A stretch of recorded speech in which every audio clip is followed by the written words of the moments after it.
Hey guys, what's up? It's MatchPoint here, and in today's video, I'm going to be giving you the ultimate 2020 operator tier list for Steel Wave in Rainbow Six Siege. So if you do find this video useful, consider dropping a like on the video. And if there are any topics that you would like me to cover next, make sure you do comment them down below so I know you're interested. If you do end up having any questions about the video, feel free to ask me them when I am live on Twitch on Mondays, Wednesdays and Fridays, or in the Discord down below where I can answer all of your questions, and there will be links down below. Now, as Steel Wave has only just recently released, I thought it would be appropriate to go ahead and give you the first tier list on the channel for Steel Wave. This will give you an idea of where I sit the operators in Siege on a tier list. Now, this tier list is purely going to be based off of my opinion, and I know there are going to be differences, so if you feel like an operator should be lower or higher, make sure to let me know in the comments down below, and we can try and see why that is, as I would love to hear your ideas and thoughts on where you would sit these operators.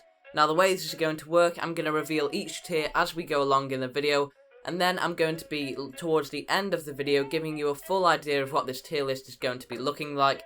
And throughout, I'm not going to be explaining every single operator, as that would take way too long, but instead I'm going to pick up on a few here and there and the more controversial ones. Now, the way that I have laid out these tiers is going to be going from S being the top tier, then all the way to F being the bottom tier, so it is going to be S, A, B, C, D, E, F. Now, first of all, we are going to be starting off with the F tier.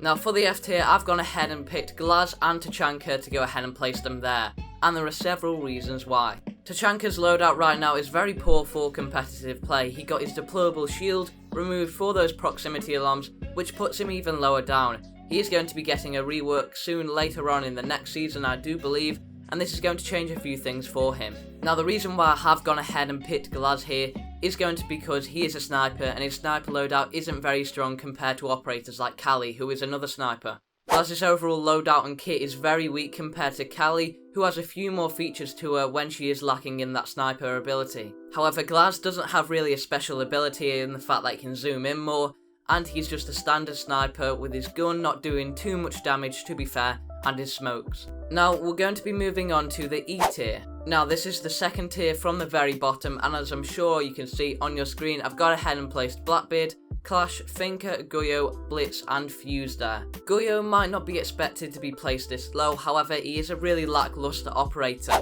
His ability can definitely backfire on your team, and most of the time he isn't used in the correct way. His weapons aren't the greatest either, with that slug shotgun taking a nerf, although he does have that vector to offer. Now, as you can see here, as Clash is quite an annoying operator, you might be surprised of how low down she has been placed in the E tier. Now, this is for several reasons. Most of them are going to be because that Clash isn't going to be used in the correct way most times, and it's very rare for a team to be communicating, using Clash effectively and bouncing off each other. While Clash can be an annoying operator if you are going to be solo queuing, however, on the other option, most teammates will be able to counter that Clash in many different ways, and surrounding her with multiple teammates is one of them. She definitely does have quite a few counters here, but as well, if you just combine it with a little bit of teammate coordination, it is going to be very easy to take her out. However, some of you might go ahead and place her higher, and if you would, let me know down below. I'd love to hear your thoughts. And then for the rest of the operators such as Blackbeard, Finker, Blitz and Fuse, these ones are quite self-explanatory. Finker is very useless without a team coordination, and even in a team where you are coordinating, she isn't going to be the greatest help compared to other operators. Blackbeard, quite frankly, has been nerfed into oblivion. Blitz just doesn't really suit the meta right now in terms of the shield playstyle, and for Fuse, his ability isn't that strong even when the cluster charge does work in the way that it does. As if you didn't know, the way the explosions work in Siege and the shrapnel did get changed, which is a slight buff to Fuse as he can attack from multiple floors now. However, I would still place him down here. The next tier that I'm going to be moving on to is going to be tier D. Now, for this tier, I've placed operators such as Lion, Frost, Nock, Oryx, Warden, Dokkaebi and Diana. Now, Nock is an operator who definitely deserves to be this low down, as there are so many traps and devices in the game that she can't get past. It really does counter out her ability. Dokkaebi might not be an operator you'd expect to be this low down, and I've gone ahead and placed her here for a few reasons. Now, first of all, for her to go ahead and hack the cameras, which is a great ability to have, Dokkaebi does have to go out of her way and out of the team's way to go ahead and hack these cameras. And in the end, they aren't always going to be that useful, as it can collide with other operators on your team.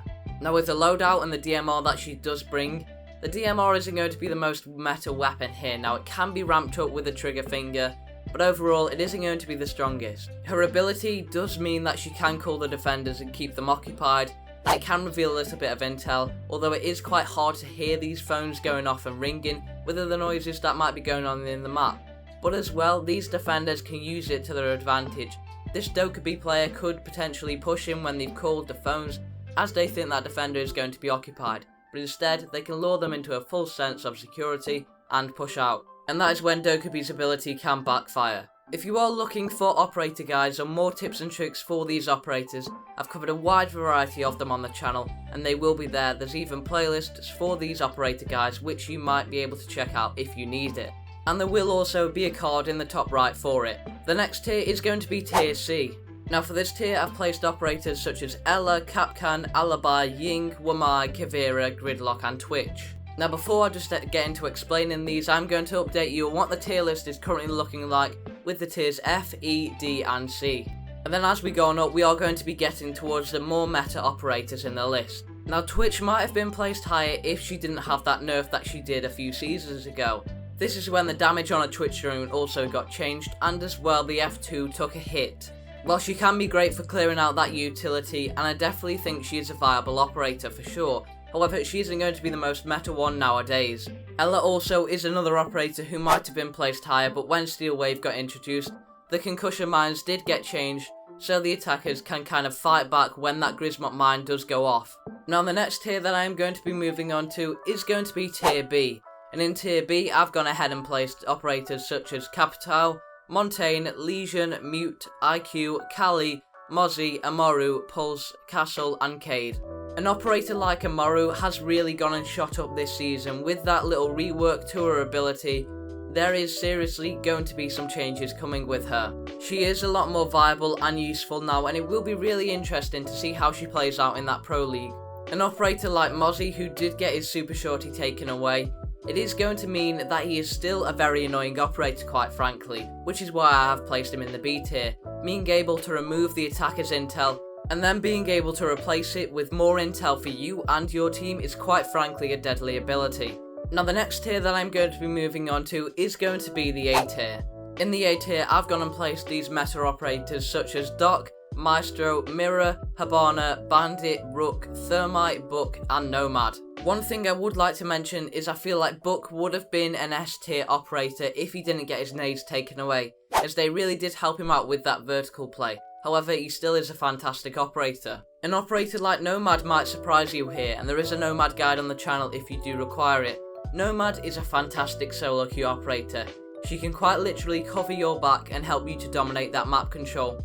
But not only that, she is also a great team player as well. She can use her air jabs to cover her team's back, set up for that vertical play to watch her flanks, and overall really does add a lot to the play. An operator who does add so much to the table for solo queue and team play does have to be placed this highly.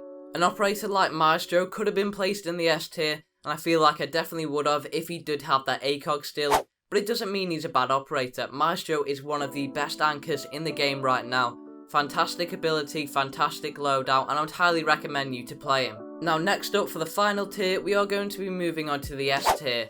And in the S tier, I've gone ahead and placed Vigil, Ash, Sledge, Valkyrie, Thatcher, Maverick, Jaeger, Melusi, Echo, Smoke, Ace, Jackal, Zafia.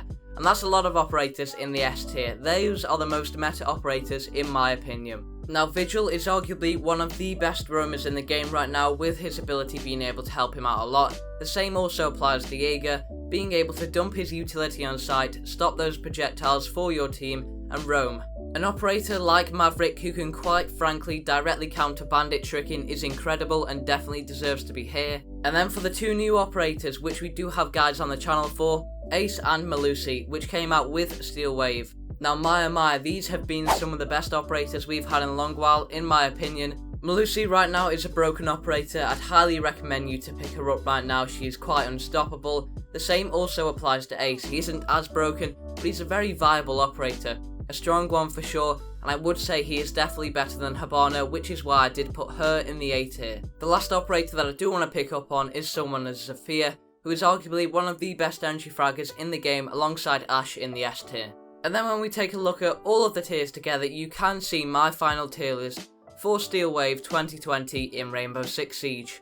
I would absolutely love to hear your thoughts on it and where you think operators should be going, whether they should be higher or lower, but do let me know down in the comments. If you do require more tips and tricks for Steel Wave, well, there will be an end screen at the very end of the video with more operator guides and tips and tricks for Steel Wave. And that is going to be it for today's video, guys. I hope you have all enjoyed. If you did, or you found this video useful, then make sure to leave a like on the video and subscribe for more tips and tricks like this. And I'll catch you guys in the next one. Bye bye.